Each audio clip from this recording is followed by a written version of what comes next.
Hello, Luke Hart here from 4Surfboards. Going to talk to you about the Charge model. It is our step up for bigger waves, for intermediate to advanced surfers looking for a board that performs in those bigger waves and gets them the waves. Essentially, we all need the same thing when we're surfing bigger waves. That's entry into the wave and control when we're on the wave. It's the same for an advanced surfer as it is for an intermediate surfer. Maybe slightly more refinements for a pro surfer, but it's the essential things of what we need and what we put into that design are going to be the same. People are always surprised at how thick and heavy the pros big wave boards are. They're like, oh, I thought it was going to be really light and thin, and no, they want to make it easy. Surfing, the easier you can make surfing big waves, the better you're going to do it, the more you're going to want to do it, and that's why it's such an addictive sort of thrill for a lot of surfers out there. So this is what we use as a performance board for waves. Overhead size, I mean, you can to whatever you're comfortable in. Overhead size, certainly. It's the Charge model. Now in outline, it has a mid-range wide point, gives you the best balance between the curve of the nose and the curve of the tail, meaning you get a longer extended rail line through the bottom of the board to straighten out the outline, and it carries on being quite parallel right up to the top where then it shoulders away. This gives you a really nice wide template nose, something that's pretty new in the big wave surf scene, but it's really popular with a lot of shapers and surfers. I'd say it's because it gives you so much stability when you're paddling and when you're on rail down the line. So great for barrels, great for down the line speed to have that elongated parallel rail with that wider nose. Pulled in just to add some sensitivity to the board. You don't want to be bogging nose when you're doing a cutback on a bigger wave.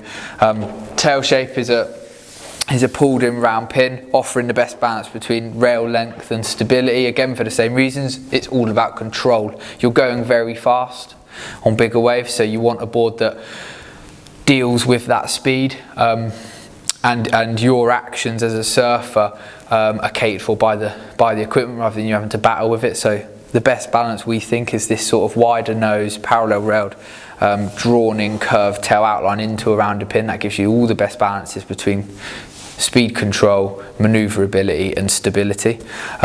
Through the bottom of the board, we've got a light single concave running through here into a double through the fins, into some V out the back. Again, it's all about balance. You want some lift when you're through the entry here, that's going to help with paddling. Some directional water through the fins when you're on rail, because tend to be surfing big waves you're on one rail, and you want that drive through the fins. And then the small amount of V out the tail just helps with rail to rail transition, keeps it sensitive. Usually you'll surf the board with your feet a bit further up the board than standard boards when you're on a step up, so that sensitivity out the tail really does help with rail to rail transitions. The deck line is very flat, meaning you've got a lot of foam through the centre of the board here, especially under the chest, great for paddling. Little less through the tail and through this area of the board. Something that's really synonymous with our performance boards is that we take foam away from this area of the board, enabling nice bite and sensitivity in the tail. This is your engine room, this is where all the performance starts, so it's not just a lump of foam and we're saying get out there in bigger waves. It's a refined lump of foam.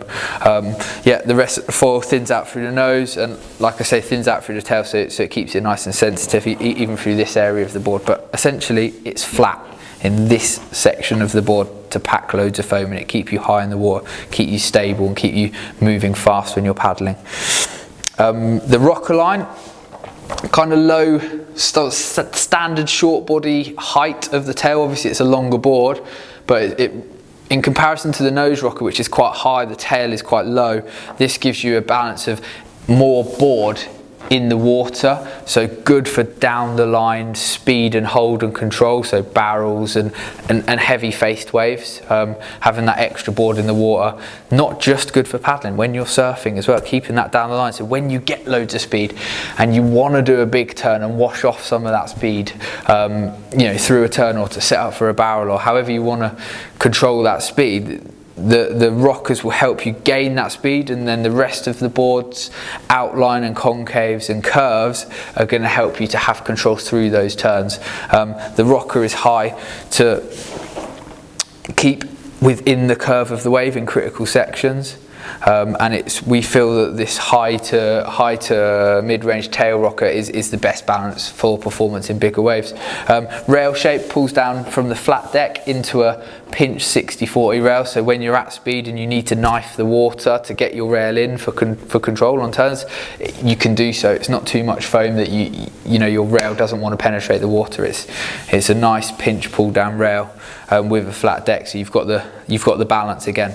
As all surfboards, it's all about the balances, but you know, we feel that working with guys like Tom Butler and Tom Lowe and Ollie Adams and all the guys that ride big waves consistently, that this is the best balance board that you want. This is what they ride, you know. This is a 6.8 version of the Charge, and I've done this board for the two Toms for sure. Done 6.6 versions as well, and I've done slightly bigger ones, but it's along the lines of this template. This is what they want in a big wave board, and it will work for average surfers like me who just want to take it out of a 6-foot fish trawl and have a blast, catch loads of waves, and not be not risk drowning. You know, it's that sort of board, so it'll work for any intermediate to advanced surfer who wants to get in big waves. So then look at the Charge model.